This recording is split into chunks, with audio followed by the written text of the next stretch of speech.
Hello, Internet. First of all, let me say you guys are awesome.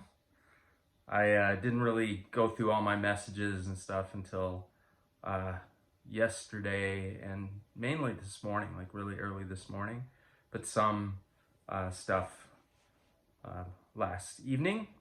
And anyway, again, I just feel fantastic about the fact that so many people were praying for me all over the world. And um, yeah, I've thanked you before. There's just really no words other than just to say, wow. So I appreciate it very much. Um, I got back from the hospital yesterday around 1 o'clock in the afternoon. So the discharge was pretty much on schedule. Uh, Surgery was Friday the 9th, early in the morning. I was out of surgery by about 2 o'clock in the afternoon. I was actually waking up. My very first conscious awareness, it was like 2:17. There was a clock on the wall in the ICU where they moved me after surgery. And that's the time that I remember just sort of being aware of where I was and that I was still alive, which is always nice when you wake up from surgery, that you realize that you're still alive. So, yeah, it's been quite an experience. As you guys know, it's my third major surgery of the last 13 months. January was the colectomy, the total colectomy. They took my large intestine. Late April was my liver resection.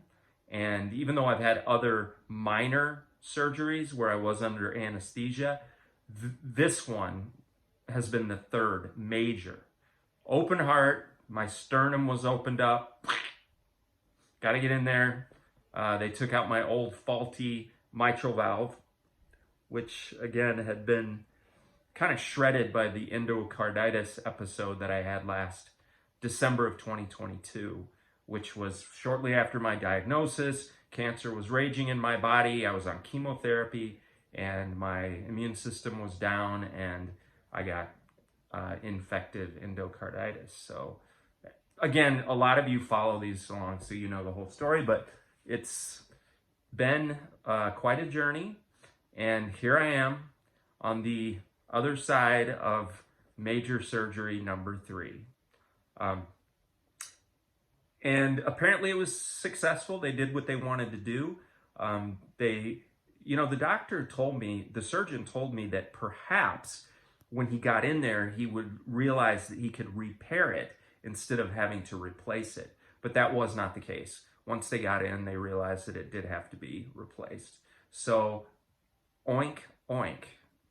I have got a pig valve. So there's different types or different sizes, different valves that fit in different people. Some people get a bovine, some people get a porcine or porcine. How do you say that? But anyway, I'm part pig now. Thank you very much. Sorry, something's in my eye. And you know, to generalize, it was a pretty good recovery, honestly. It was different than the other two. I would say that I have had less physical pain than I had in my previous 2 recoveries. I've just been shocked that they can cut your sternum and open it up and put it back together and wire it closed.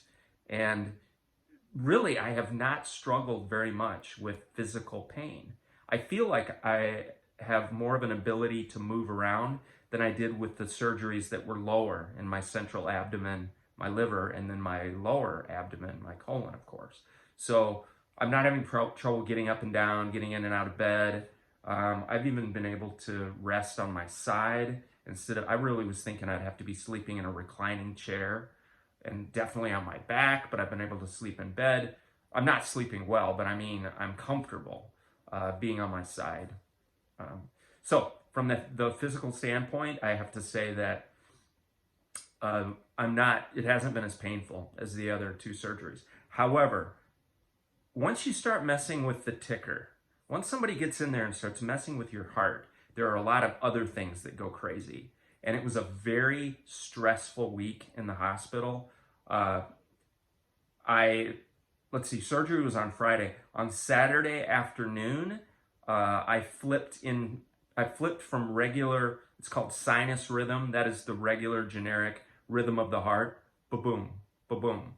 I flipped into AFib. And some of you have AFib. It's, a common atrial fibrillation. And that is a completely different pattern where the top and bottom of your heart are out of sync. And it's not going to kill you, but it's an irregular heartbeat, an arrhythmia. And they don't want you to stay there. They want to try to get you back into sinus rhythm. Well, after 3 days, that was on Saturday, Sunday, Monday, Tuesday morning, I was still in AFib. And the decision was made to do, it's called cardioconversion. That's where they actually put you under sedation. It's pretty heavy sedation, like you'd be with a colonoscopy. You're not totally asleep, but you're completely out of it. And so the plan was that I was going to do this cardioconversion procedure on Tuesday. But at the same time, after heart surgery, they're dealing with your blood thickness, the coagulation factor of your blood. So you're getting heparin and warfarin, Coumadin. Some of you know what that is. These are anticoagulants. So you've got there's this very delicate balance of them, the medical staff, trying to keep your blood at a thickness that isn't too thin, because if it's too thin, then you bleed constantly. If it's too thick, you can form clots. So there's this delicate balance with the heparin. I had IV drips, pills, different things that they were doing to try to keep my blood thickness in the right zone. And on Tuesday, it's a very long story, and if I go into it, I'll go crazy because I don't want to relive it.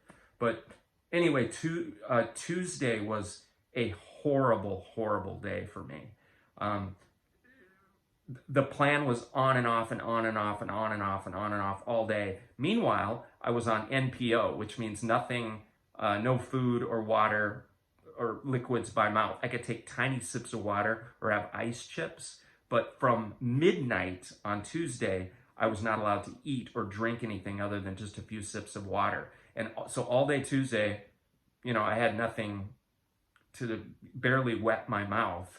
And so that starts to get to you. And then you're getting all these pills on an empty stomach, and that messes with you. And the plan kept changing. It kept going back and forth and back and forth. Okay, maybe I'll do a whole separate video on that because it was extremely intense what happened on Tuesday into Wednesday morning. But the short version of the story is that on Tuesday afternoon, they finally wheeled me. It was like around 2 o'clock or something. They finally wheeled me down to do the cardioconversion, which, by the way, also includes a TEE, a transesophageal echo. That means they have to sedate you for that, and you have to swallow a camera that goes down your esophagus. I've had it once before, back in December when I had the endocarditis. It is not fun. So in other words, they're wheeling me down, and I'm like, okay, here we go. Transesophageal echo, followed by getting shocked with pads to try to get my heart rhythm back in order. I mean, I don't think anybody looks forward to that, and especially when you haven't had anything to eat since midnight the day before. And you're also still just getting over having had major heart surgery. Tuesday was horrible. I was at my wit's end, literally.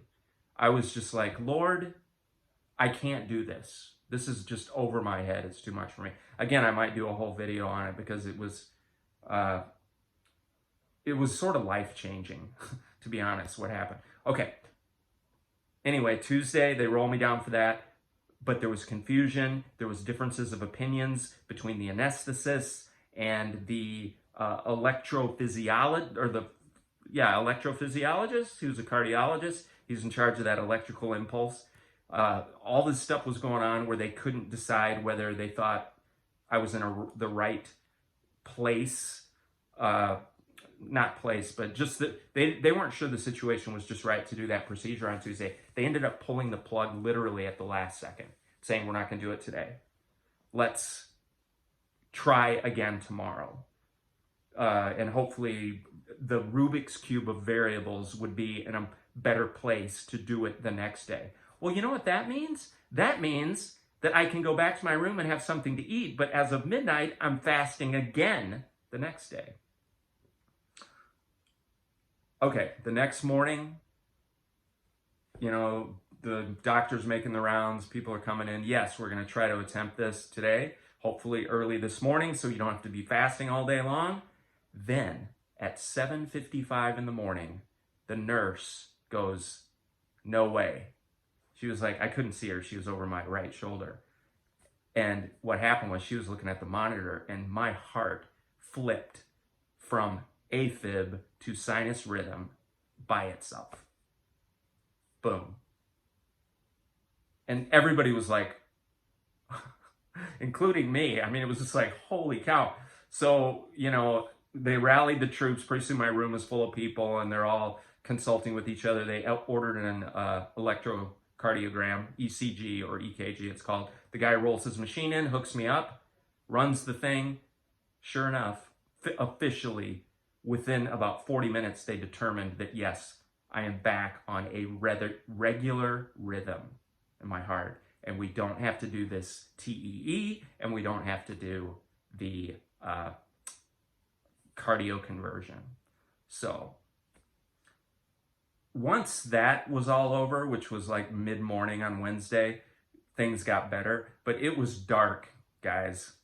You know, it was a dark 24, 36-hour period where I was pretty much at my wit's end. I was just at my limit of patience.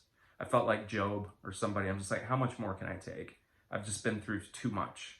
You know, it's like enough already. And I feel like, and you do too, because you've been following along with me, I feel like I've had enough going on. And it's like, what next, you know? So, okay. So anyway, that was my experience in the hospital. They got my blood coagulation levels under control. Wednesday was a good day. We finished all the testing that needed to be done, all the blood work that needed to be done, all the education, training, and stuff that they do for heart surgery patients before they discharge them.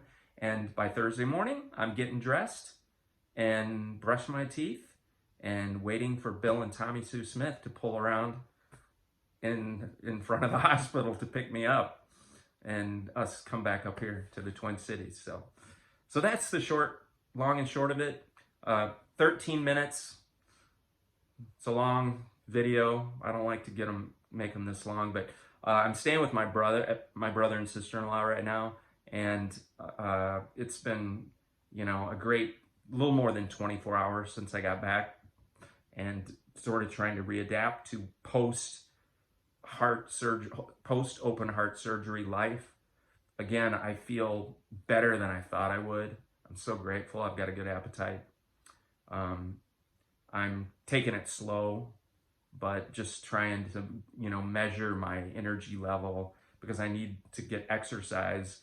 You know, there's one extreme of just laying in the bed all day. There's another extreme of moving around too much. So I'm trying to figure out the right balance. So I'll end it here for now. Thank you guys. Here we go. So you know how long we've been waiting for all these things to happen and to get to this point. And I think, you know, people have been asking me, aren't you excited? Aren't you happy? Aren't you just thrilled about this? And I'm like, well, I don't know. It hasn't really sunk in yet. But I think over the next couple of days, I'll realize that I'm on the other side of what has been an unbelievable 15 months. And again, not that there's not other challenges ahead, but we've made some pretty amazing progress. And I can't thank you enough for the people who have been praying. And just, you know, some of you are not necessarily from a Christian background, so you've been channeling your positivity towards me in other ways, and just messages, comments, emails, texts, WhatsApp, whatever, you know, I've just, from so many different directions, I've felt the love. And that's what's pulled me through, you guys. So I'm forever grateful. More later.